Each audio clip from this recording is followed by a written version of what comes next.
6.2 लाख करोड़ का defence budget उसने बोला 2027 में अटैक होने वाला है, उसने पहले डिक्लेयर कर दिया। यूके का आर्मी चीफ कह रहा है कि अगले 3 साल में लड़ाई होने वाली है, तैयारी कर लो।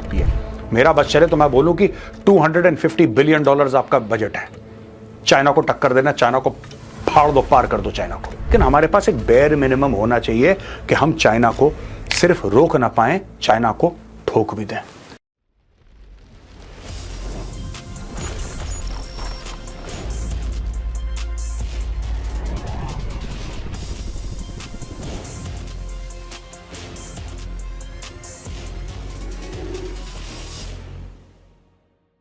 जय हिंद दोस्तों, मैं हूं मेजर गौरव आर्य और आप देख रहे हैं चाणक्य डायलॉग्स। इस वीडियो को लाइक करिए, हमारे चैनल को सब्सक्राइब करिए, बेल आइकन दबाना बिल्कुल मत भूलिएगा। आखिर दोस्तों डिफेंस बजट आ ही गया।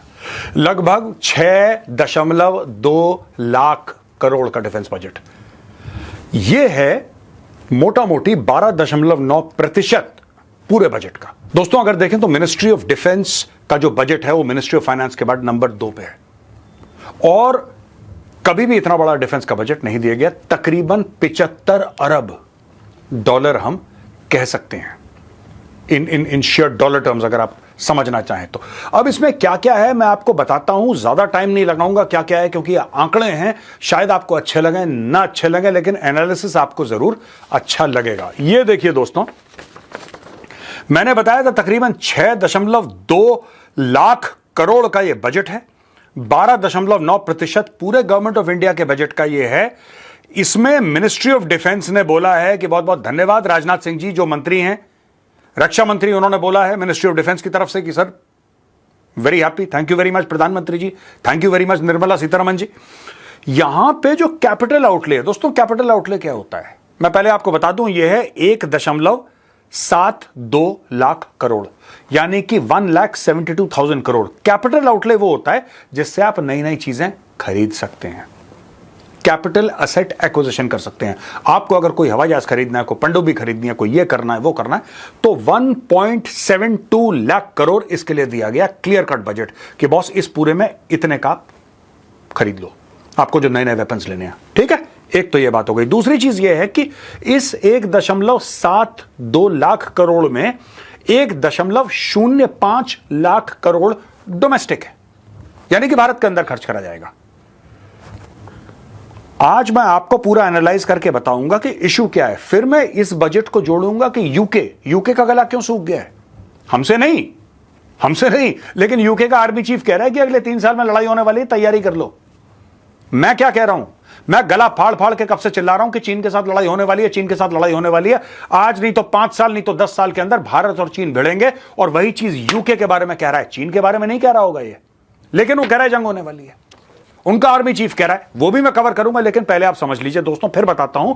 1.72 करोड़ यानी कि 1,72,000 करोड़ रुपीस का कैपिटल बजट है इनका कि हथियार खरीदो, जिसमें से 1.05 करोड़ ये कह रहे हैं साहब डोमेस्टिक।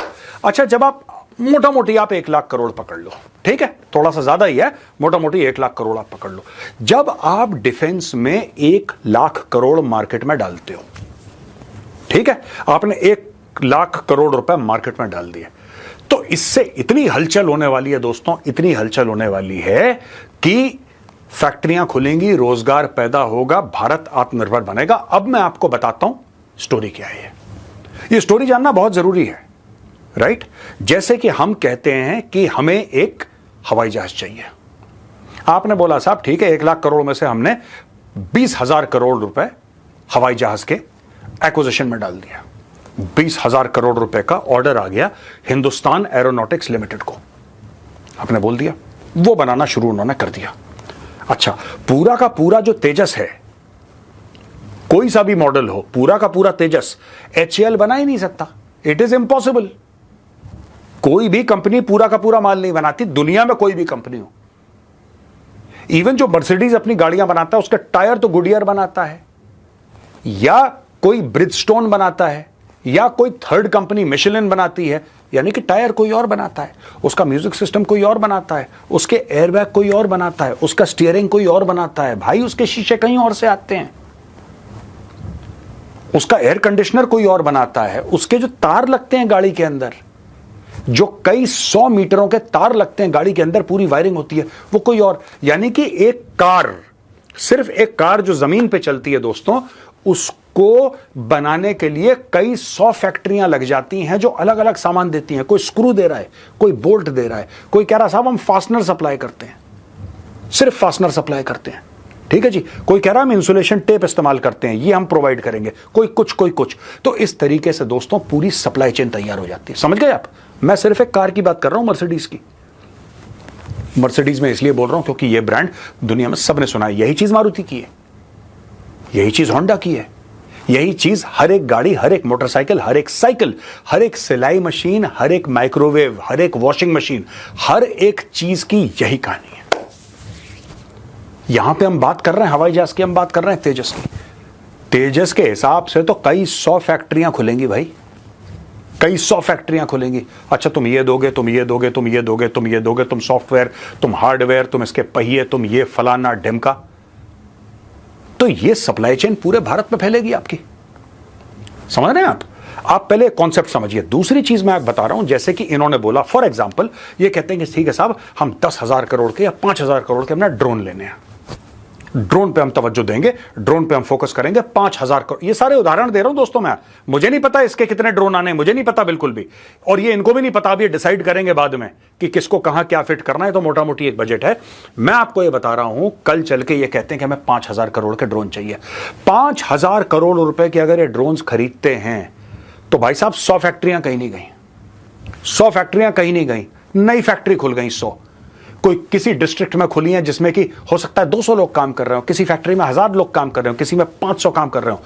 इस तरीके से पूरा भारत में एक इकोसिस्टम डेवलप हो रहा है। और ये जो फैक्ट्रियां खुल गई, और Indian army, Indian navy, Indian air force और भी 10 लोगों ने जब ये चीजें ले ली, जब ये पूरा खरीद लिया, ये सब सामान, ड्रोन खरीद लिए, तो देख के जब राफेल के साथ क्या हुआ था आपको पता है? जब राफेल फ्रांस ने पहली बार बोला, भारत ने बोला कि साहब हमें पसंद है, फ्रांस ने बोला ठीक है ले लो।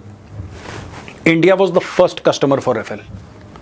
आपको पता नहीं पता शायद, India was the first customer. जब सबसे पहले विदेशी फ्रेंच एयरफोर्स में चल रहा था वो, लेकिन फ्रेंच एयरफोर्स के बाहर कोई और इस्तेमाल नहीं कर रहा था राफेल। लोगों ने बोला पता नहीं कैसा है यार, कोई तो इस्तेमाल नहीं कर रहा। जब भारत ने इस्तेमाल करना शुरू करा और भारत ने बोला यार ये तो A1 है, हमें पता था A1 है इसलिए हमने खरीदा है, तो यार हमें भी दे दो। अच्छा 20 हमें भी दे दो, 15 हमें भी दे दो, 4 स्क्वाड्रन हमारी भी। इस तरीके से लोगों ने फिर ऑर्डर देना शुरू करा। यही आपके ड्रोन्स के साथ होगा। ड्रोन सिर्फ एक उदाहरण है, राइट? आज की तारीख में हमारी नेवी के लिए दोस्तों, हमारे कितनी शिपयार्ड्स हैं जो काम कर रही हैं। कोचिन की है, वो गार्डन रीच शिपयार्ड है जो वेस्ट बंगाल में है, कलकत्ता में, और अलग अलग शिपयार्ड्स हमारे नेवी के लिए काम कर रहे हैं। कोस्ट गार्ड के लिए पानी के जहाज बना रहे हैं। यही कल चल के अफ्रीका के लिए, लैटिन अमेरिका के लिए, सब देशों के लिए यही लोग बनाएंगे हथियार। आपको पता है भारत टॉप 25 डिफेंस एक्सपोर्टर्स में भारत का नाम आ गया दुनिया में। टॉप 25 में भारत घुस गया। एक जमाने में जो भारत कुछ नहीं बनाता था यहां पे ढंग का, और कुछ ही साल पहले की बात है ये, 10-12 साल पहले की, कि हम लोग ढंग का बहुत कम बनाते थे, बहुत कम बनाते थे ढंग का। आज की तारीख में भारत उस टॉप 25 के ब्रैकेट में घुस गया। 2-3 साल के अंदर, मार्क माय वर्ड्स, आज का वीडियो आप सेव करो, मैं बता रहा हूं जिस तरीके से बजट पास कर रहे हैं, और भी चाहिए, अब इसमें पैसा और भी आना चाहिए। मेरा बस चले तो मैं बोलूं कि $250 बिलियन आपका बजट है। चाइना को टक्कर देना, चाइना को फाड़ दो, पार कर दो चाइना को, राइट? तब जाके मजा आएगा। लेकिन कोई बात नहीं, आज का भी बजट ये बुरा बजट नहीं है, ये अच्छा बजट है। और इससे क्या होगा दोस्तों कि जो इकोसिस्टम डेवलप होगा, ये इकोसिस्टम बहुत जरूरी है लॉन्ग टर्म। तो एक बार बजट देके इसको रोकना नहीं, इसको बार बार देके 10, 20, 25 साल में एक ऐसा रोबस्ट इकोसिस्टम बनाओ कि दुनिया बोले यार हमें जो वेपन चाहिए ना, हमें भारत से चाहिए। और सिर्फ तेजस ही क्यों, 10 किस्म के एयरक्राफ्ट। इसीलिए बहुत जरूरी है प्राइवेट कंपनियों का। मैं कई जगह बैठता हूं यार, लोग कहते हैं नहीं प्राइवेट को क्यों दे दिया, प्राइवेट को क्यों दे दिया, प्राइवेट तो अपना फायदा सोचेगा, प्राइवेट को तो सिर्फ अपने ही फायदे की लगी रहेगी। और किसका फायदा सोचे? आपका मेरा सोचे? वो जाहिर सी बात है अपना फायदा सोचेगा। ओ भाई आप एक बात बताओ, आप मारुति की कार खरीदते हो, आप हीरो होंडा की बाइक खरीदते हो, या जिसकी भी स्प्लेंडर जो भी आती है मुझे नहीं पता, बाइक खरीदते हो, वो कंपनी किसका फायदा सोचती है? अपना ही सोचती है ना। लेकिन उसका फायदा कब है? उसका फायदा तब है जब लोग उसकी बाइक खरीदें, तभी तो उसका फायदा है। और आप जो हैं, आप उसकी बाइक क्यों खरीदेंगे? आप इसलिए उसकी बाइक खरीदेंगे क्योंकि टॉप क्वालिटी है, कम दाम में, A1 सर्विस है, A1 परफॉर्मेंस है, तभी तो आप पैसा दोगे अपना, तभी तो आप पैसा दोगे, वरना आप क्यों दोगे पैसा? यही चीज होती है डिफेंस में भी। भाई आप देखो, प्राइवेट कंपनी है, कोई भी कंपनी है, डज नॉट मैटर, मैं तो इसके पूरे फेवर में हूं कि प्राइवेट कंपनी को बोलो कि तुम ही बनाओ। प्राइवेट कंपनी ही बना सकती है, सरकारियों के बस का नहीं है भाई। हमने देख लिया 76 साल से ये कुछ नहीं करते, फाइल एक जगह से दूसरी जगह इनकी जाती रहती है। अब जाके HAL में हरकत आई है और HAL अब बहुत तेजी से काम करना HAL ने शुरू कर दिया। ठीक है, टैलेंट पहले भी था दोस्तों, टैलेंट पहले भी था, लेकिन जब समीकरण टॉप पे बदलते हैं ना, जब ऊपर से पूरी जिसको कहते हैं लीडरशिप बदलती है और फिर लीडरशिप कहती है कि भैया मैं ये चाहिए, जब लीडरशिप क्लियर होती है नीचे वाले अपने आप क्लियर हो जाते हैं। HAL में पहले टैलेंट नहीं था, बिल्कुल था, 100% था।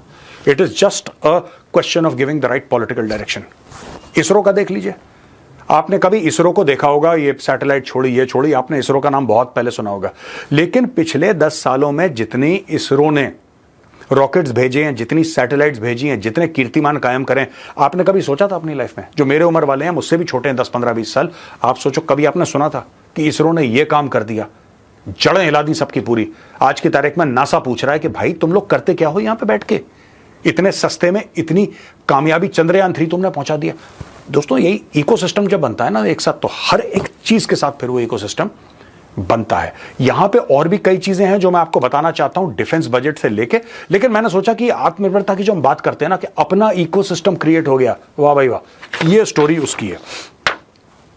यहां पे अगर आप देखें 2019 में जो डिफेंस बजट था वो 3.19 लाख करोड़ था, 2020 में 4.71 करोड़ हुआ, 2021 में 4.78 करोड़ हुआ, 2022 में हुआ 5.25 लाख करोड़, 2023 में हुआ ये 5.93 लाख करोड़, और यही जंप करा 2024 में 6.21 लाख करोड़। अब दोस्तों जो भारत का जो बजट है ये तकरीबन 76 बिलियन डॉलर्स के आसपास का है, लेकिन जो चाइना का बजट है, चाइना का बजट भारत से 3 गुना से भी ज्यादा है। चाइना का बजट है 231.36 अरब डॉलर, 231 पकड़ लीजिए मोटा मोटी, तो फिर भी हमसे करीब ये 325-330% ज्यादा है। पाकिस्तान का तकरीबन 14 या 15 बिलियन डॉलर का है।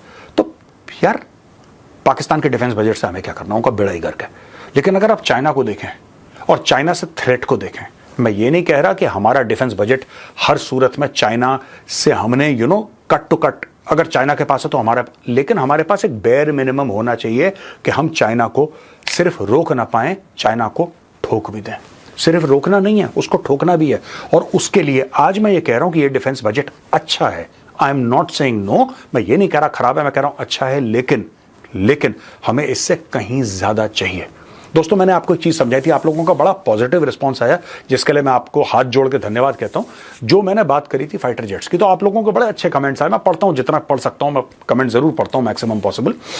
इस पूरे मैटर में क्या है मैं आपको बताता हूं। हम लोग जब अपना AMCA यानी कि 5th जनरेशन फाइटर जेट, उसको हम तैयार करेंगे, जब वो होगा, अभी देखिए अभी उसके 15,000 करोड़ रुपए सरकार ने दे दिए, ठीक है, कि जाओ बेटा रिसर्च एंड एनालिसिस करो तुम, ठीक है, डन, वेरी गुड। वो रिसर्च एंड एनालिसिस करेंगे, रिसर्च एंड एनालिसिस करने के बाद ये लोग आगे जाएंगे। आगे जाने के बाद ये लोग कहेंगे, 5 साल के बाद ये लोग कहेंगे एक प्रोटोटाइप तैयार। मैं आपको बताता हूं डिफेंस का काम कैसे होता है। एक प्रोटोटाइप तैयार होगा। प्रोटोटाइप क्या होगा कि ठीक है साहब, ये कुछ ऐसा लगेगा, हमने 5 साल में इतने पैसे 1-2 अरब डॉलर खर्च करे और ये हमने एक प्रोटोटाइप बनाया, हमने 3-4 प्रोटोटाइप बनाए, ये जहाज उड़ेगा, लेकिन ये प्रोडक्शन क्वालिटी का नहीं, एक प्रोटोटाइप है। आप चाहो तो उसको उड़ा के देखो। फिर एयरफोर्स के पायलट बैठेंगे, एयरफोर्स के पायलट उड़ाएंगे, रडार में देखेंगे स्टेल्थ कैपेबिलिटी क्या है, कैसा है, क्या है, फिर बोलेंगे नहीं यार इसमें ये करेक्ट करो, हमें पसंद नहीं आया। फिर वो अब जाएंगे, 1-2 साल लगाएंगे, फिर एयरफोर्स उड़ान करेगा उसमें, फिर उसके टेस्ट पायलट्स आएंगे, फिर वो बोलेगा कुछ गड़बड़ है। ये सब होते होते जब तक आपके पास 5th जनरेशन फाइटर एयरक्राफ्ट आएगा भाइयों, तब तक 10 से लेकर 12 से लेकर 15 साल बीत चुके होंगे। तब तक चाइना का 6th जनरेशन फाइटर उड़ रहा होगा, आपका 5th नहीं आया होगा। समझ रहे हैं आप? इसीलिए मैं कह रहा हूं बजट, इसीलिए मैं कह रहा हूं बजट की जल्दी करो, जो करना है जल्दी करो। अब मैं आपको बताता हूं मैं जल्दी क्यों कर रहा हूं, और सिर्फ मैं ही हूं नहीं, यहां पे जो यूके का आर्मी चीफ है जिसका नाम है sir Ronald Walker, general Ronald Walker, ये क्या बोल रहा है? He is saying Britain must be prepared to fight a war in 3 years time and double the lethality of its army as separate threats of Russia, China, Iran and North Korea come to a head. ये इसने formally बोल दिया है। और किसी army chief को इतनी बड़ी बात बोलना पब्लिकली, वो भी यूके का आर्मी चीफ, भाई ये बहुत बड़ी बात है। उसने बोल दिया कि जंग आ रही है। आपने देखा होगा द चाणक्य डायलॉग्स, आपने देखा होगा मेजरली राइट। मैं बार बार एक चीज कहता हूं, हर हफ्ते कहता हूं, लड़ाई होने वाली है। ठीक है, मुझे कई लोग कहते हैं यार मेजर साहब आप ऐसे ही बोल रहे हो। मैं भाई ऐसे नहीं बोल रहा, मैं आपको बता रहा हूं लड़ाई होने वाली है, इंडिया चाइना की होगी। और आज वही चीज यूके के आर्मी चीफ ने बोली है, जनरल साहब ने। यूके का जनरल क्या बोल रहा है? ये लड़ाई होने वाली, वो कह रहा है 3 साल के अंदर होने वाली है। 3 साल के अंदर तुम्हारी जंग होने वाली है, UK will go to war. और वो कह रहा है कि एक्सिस ऑफ अपहीवल, वो बात कर रहा है रशिया, चाइना, ईरान और नॉर्थ कोरिया की। ये कह रहा है तैयार हो जाओ भाई, तुम लोग, तुम्हें जो हथियार खरीदने हैं खरीद लो, ट्रेनिंग करनी है, जो अपना देखना है देख लो, क्योंकि तुम्हारा मुल्क यानी कि यूके लड़ाई के अंदर जाने वाला है। Walker cited US assessments that China's President Xi Jinping had asked for the country's military to be ready to invade Taiwan in 2027। 2027 में शी जिनपिंग ने अपनी मिलिट्री को बोल दिया है कि तुम्हें ताइवान पर अटैक करना है। ये खुल के बोला है शी जिनपिंग ने, छुप के अपने ड्राइंग रूम में बत्ती के ऊपर कपड़ा डाल के नहीं बोला भाई। उसने बोला 2027 में अटैक होने वाला है, उसने पहले डिक्लेयर कर दिया। अब एक बात बताओ, ये लोग क्या करेंगे? जो वेस्टर्न कंट्रीज हैं ये क्या करेंगे आप बताओ? अगर अटैक करता है ताइवान के ऊपर तो इन्होंने बैठ के झंझना बजाना है कि इन्होंने लड़ाई लड़नी है। ये तो वादा कर चुके हैं। These guys have given written guarantees कि अगर आपकी सरजमीन पे कोई भी चाइनीज ट्रूप कदम रखता है, बूट रखता है, हम ठोक देंगे उनको। तो ठोको भाई। देखो सुनो, मैं बता रहा हूं, यूरोप जो हो गया ना, यूरोप हो गया कमजोर। Europe has become very weak. ये अब मेरे मुंह से फिर गंदी बातें निकलेंगी। कोई भी इनके शहरों को रोक देता है, कोई भी इनके शहरों को जला देता है, they don't have the strength. ये लोग लड़ेंगे। ये वोक माइंडसेट जो है ना, वोक मेंटेलिटी, इसने यूरोप को बर्बाद कर दिया। मैं आपको बता रहा हूं, the wokes have destroyed Europe, they have destroyed the western civilisation. बिल्कुल खत्म कर दिया, घुटनों पे ले आए ये लोग। अजीब और गरीब इनका दिमाग, पता नहीं, सिक माइंड्स। अब मैं आपको बताता हूं, ठीक है जी। डोनाल्ड ट्रंप, एक इनके गला इसलिए सूख रहा है यूरोप का कि Donald Trump is coming to power. और जो डोनाल्ड ट्रंप का रनिंग मेट है, वाइस प्रेसिडेंट जो बनने वाला है, उसको देखकर भी ये लोग बड़े नाखुश हैं, क्योंकि जेडी वैंस पहले बोल चुका है कई बार, और यही बात डोनाल्ड ट्रंप बोल चुका है कि when I come to power मैं पूछूंगा कि यार हमें नेटो में रहने का क्या फायदा है भाई? हम क्यों रहे नेटो में? पैसे हम दें, मजे तुम करो। देखो यूरोप का मैं आपको बताता हूं दोस्तों, यूरोप जो है ना, डिफेंस में इतने पैसे खर्च ही नहीं करता, क्योंकि यूरोप को यह पता है उनके लिए बड़ा कन्वीनियंट है। अच्छा, डोनाल्ड ट्रंप बेसिकली बिजनेसमैन है, वो व्यापारी आदमी है, उसको पता है कि कौन मेरा फायदा उठा रहा है, कौन बेवकूफ बना रहा है। उसने क्या बोला? उसने बोला नेटो को मैक्सिमम पैसा कौन देता है? अमेरिका। मैक्सिमम हथियार कौन देता है, ट्रूप्स कौन देता है? अमेरिका। वो कहता मैं क्यों दूं यार, सब बराबर बांटो। भाई मेरी सुरक्षा तुम्हारी नहीं है, तुम भी बांटो ना, तुम भी अपना पैसा डालो। अगर उसके 32, डोनाल्ड ट्रंप का कहना है कि अगर 32 देश हैं जो कि नेटो के मेंबर हैं, तो 32 के 32 बराबर बराबर अपना हिस्सा डालो, फिर चलाओ नेटो। नहीं, ये कहते हैं कि ठीक है 70%, 60% अमेरिका डालेगा, थोड़ा थोड़ा हम डाल देंगे। तो कह रहा भैया ऐसा तो चल बना, ऐसा तो चलेगा नहीं, राइट? और इससे यूरोप डर रहा है। तो इसीलिए भी ये लोग कह रहे हैं कि जल्दी जल्दी आप अपने बजट बढ़ाओ। यूरोप को अपने बजट जो है 2% की जगह ना 3 to 4% कर देना चाहिए, क्योंकि मैं आपको बता रहा हूं एक दिन सनकेगा पुतिन। और रशिया के बिल्कुल बगल में है फिनलैंड, मैं आपको बता रहा हूं, नॉर्दर्न यूरोप में है फिनलैंड, बिल्कुल बगल में है, ये रहा सामने, बिल्कुल ये रहा सामने, ठीक है? उसने बस ऐसी टाप मारनी है वहां पे सीधा फिनलैंड के अंदर। ये बगल में रहा स्वीडन, ये बगल में रहा नॉर्वे। कर लो तुम और सीधा नीचे आना है, सीधा नीचे वेस्टर्न यूरोप, कुछ नहीं, ये रहा सीधा नीचे। देयर इज नथिंग यार। पुतिन के लिए कोई बड़ी बात नहीं है। आज की तारीख में दे आर सेइंग कि पुतिन को सपोर्ट कर रहा है नॉर्थ कोरिया। पुतिन को कौन सपोर्ट कर रहा है? Who supporting Putin? चाइना बैठा हुआ है वहां पे ईरान बैठा हुआ है। और भाई साहब, आप दुनिया का जो पूरा समीकरण है, पूरा जियोपॉलिटिक्स का जो मामला है, सब कुछ बदल चुका है। और यूरोप आराम से बैठा हुआ। यूरोप कह रहा है कि नहीं यार कोई बात नहीं, हम रूस को कंडेम वंडेम मत करो किसी को, उसको 2 कौड़ी का फर्क नहीं पड़ रहा, पुतिन को बैठा हुआ है जो पुतिन, उसको 2 कौड़ी का फर्क नहीं पड़ रहा, 2 रुपए का फर्क नहीं पड़ रहा उसको। पुतिन कहता है मैं ठोक दूंगा जाके, और वो कर भी रहा है। चढ़ दौड़ा यूक्रेन पे, 25% टेरिटरी उसकी ले ली। अगर तुम चाहते हो तुम बचे रहो तो तुम भी अपने डिफेंस पे पैसा लगाओ जैसे कि भारत लगा रहा है। और मैं रिक्वेस्ट करूंगा मोदी जी से कि सर और पैसा दीजिए डिफेंस को, डिफेंस को और पैसा दीजिए सर। चेक काटिए, बड़े बड़े इनके पास latest aircraft carriers, fighter aircraft, army के पास लेटेस्ट स्ट्राइकर के ब्रिगेड्स, ठीक है, the latest rifles, the latest machine guns, the latest artillery, the latest tanks, everything should be the latest because you are fighting against China। और अगर हम ये सोच रहे हैं कि चाइना नहीं करेगा, फिर मुझे ऐसा लगता है कि ये हमारी गलत मानसिकता है, क्योंकि चाइना करेगा, चाइना कह चुका है करेगा, और चाइना जरूर करेगा। लड़ाई होने वाली है, जैसे ये कह रहा है ना आर्मी चीफ यूके का कि 3 साल के अंदर लड़ाई होगी, तैयार हो जाओ। ये बात आप खुद जानते हैं, आप लोगों के सामने कितनी बार बोल चुका हूं, you are witness, you are the proof actually, कि मेजर गौरव आर्या कितनी बार अपने प्लेटफॉर्म पे बोल चुका है कि लड़ाई होने वाली है, ये होगी, भारत का युद्ध होगा चीन के साथ।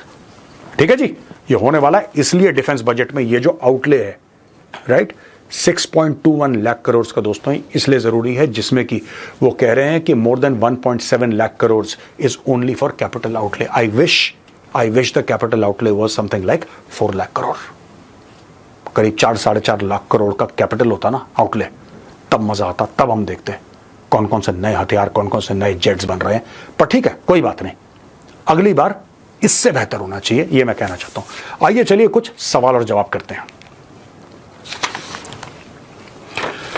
पहला सवाल है पार्था पी का, ये कह रहे हैं कि F-35 MRFA and this aircraft, ये कह रहे हैं कि some have started talking about F-35 in MRFA, और ये कह रहे हैं कि ये हाई मेंटेनेंस का है और AI डिप्रेस्ड है इसका, ejects the pilot and flies off on a long drive only to commit suicide and crash.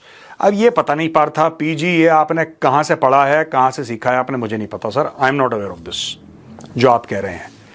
जहां तक मुझे पता है, जहां तक मेरी नॉलेज है, F-35, ठीक है, उस प्रोग्राम में प्रॉब्लम्स हैं, it's a very expensive programme, और अमेरिका की नाक से खून निकल गया उस प्रोग्राम को बनाते बनाते, लेकिन F-22 का प्रोडक्शन बंद हो गया है, ठीक है, it's also 5th generation, but F-22 का प्रोडक्शन बंद है, and this is the finest 5th generation fighter aircraft in the world.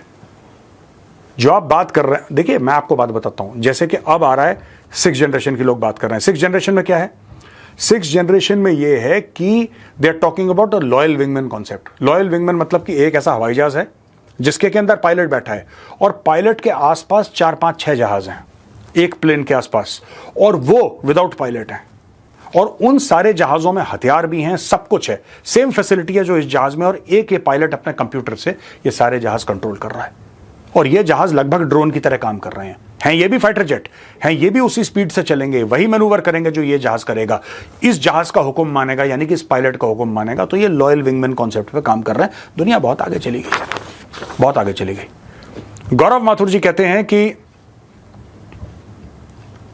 it is ironic that India has huge need of faster manufacturing and young population and huge unemployment. We are failing to upgrade and use our human resources. ये गौरव माथुर जी आपकी बात ठीक है, लेकिन जो लोग बात करते हैं ना बेरोजगारी की, कि बेरोजगारी है, वो होगी और होगी, सरकार सर के बल खड़े हो जाए, बेरोजगारी होगी। पॉपुलेशन आपकी इतनी है भाई साहब, इतनी पॉपुलेशन को अमेरिका और चाइना और रशिया और यूरोप मिल जाएं तब इतने लोगों को जॉब नहीं दे सकते। मैं इंडिया की जो पॉपुलेशन है ना उसकी बात कर रहा हूं। ये सारी की सारी बड़ी से बड़ी इकोनॉमी, ट्रिलियंस ऑफ डॉलर्स की जो इकोनॉमीज आई है, मैं पूरे यूरोपियन यूनियन को ले लो, यू कैन नॉट, यार इतने लोग हैं आपके, कैसे हो जाएगा। मैं कुछ ऐसी बातें हैं दोस्तों, मैं कड़वी बातें हैं बिल्कुल, लेकिन मैं करना नहीं चाहता। मैं नहीं चाहता कि किसी का दिल दुखे इस चीज से, लेकिन हमारी सच्चाई कुछ और है यार, हम लोग समझते नहीं है। लोग आके यूट्यूब पर बोल रहे हैं कि यार नौकरियां नहीं मिली, नौकरियां नहीं मिली। देखो ये जो सिलिकॉन वैली में हम देखते हैं ना सुंदर पिचाई टाइप के, this is the top 1% of the engineering talent of India. ये टॉप 1% है। बाकी जो 99 है ना, आप NITs को छोड़ दो, NITs को छोड़ दो, आप IITs को छोड़ दो, और एक दो और मणिपाल टाइप के इनको छोड़ दो। भाई साहब बहुत चैलेंजेस हैं। फिर लोग कहते हैं नौकरियां नहीं मिलती। बहुत चैलेंजेस है, मैं बता रहा हूं आपको, इतना आसान नहीं है। लोग ये कहते हैं हमने ग्रेजुएशन कर दिया, नौकरी, क्या वैल्यू है आज की तारीख में यार ग्रेजुएशन की, कौन पूछ रहा है। नौकरियां आज की तारीख में आप देखो, रिसेशन में यूके जा रहा है, नहीं मिल रही यूके में नौकरियां, फर्स्ट वर्ल्ड कंट्री है, नहीं मिल रही, फ्रांस में नहीं मिल रही, अमेरिका में नहीं मिल रही, नहीं मिल रही लोगों को नौकरियां। अब आप बोलो साहब अमेरिका में भी नहीं मिल रही, नहीं मिल रही, लोग सड़क पे सो रहे हैं, भूखे सो रहे हैं सड़क पे, होमलेस लोग हैं अमेरिका में। Go to the internet and check, ये हर समय रहेगी प्रॉब्लम। प्रशस्त ये कह रहे हैं कि क्या HAL के साथ क्या ऐसा गलत है कि MRFA continues to cause inconvenience to IAF। Prashast जी, मुझे आपका ना सवाल समझ में नहीं आया, तो मैं इसका जवाब कैसे दूं। आप ये कह रहे हो कि HAL के साथ गड़बड़ क्या है। HAL के साथ HAL अलग है, MRFA अलग है, ये दोनों अलग चीज है। ये तो डील जब होगी तब होगी, और इसके लिए फॉरेन फाइटर्स हम लोग इनवाइट कर रहे हैं जो कि मेक इन इंडिया करेंगे। दोनों अलग हैं। इसमें HAL का कोई, HAL अपना तेजस बना रहा है यार, वो बनाता रहेगा, उसको टाइम लगेगा, वो बना रहा है अपना। These two things are not connected. Harshal Mehta ji कह रहे हैं, जम्मू के बारे में पूछ रहे हैं कि बेसिकली कह रहे हैं कि ट्रूप्स हटा दिए यहां से, क्या आपको लगता है यही कारण है। बिल्कुल यही कारण है। आपकी यूनिफॉर्म फोर्स चली गई, आपके सारे ट्रूप हटके लाइन ऑफ एक्चुअल कंट्रोल पे चले गए, बीच में अग्निवीर वाला मैटर हो गया, फिर बीच में उसके पहले कोविड हो गया, कोविड में 1,00,000, 1,50,000, 2,00,000 पता नहीं कितने ट्रूप्स आपके ये सारी की सारी चीजें हैं भाई। गाड़ी तभी तेज चलती है जब एक्सीलेटर पे पैर दबा के रखो, आप पैर हटा दोगे गाड़ी धीरे हो जाएगी। जम्मू में यही हुआ है। कैसा लगा दोस्तों आज का वीडियो? पसंद आए तो उस वीडियो को लाइक जरूर करिएगा। मैं कल फिर हाजिर हूंगा एक नए शानदार वीडियो के साथ। जय हिंद, वंदे मातरम, भारत माता की जय।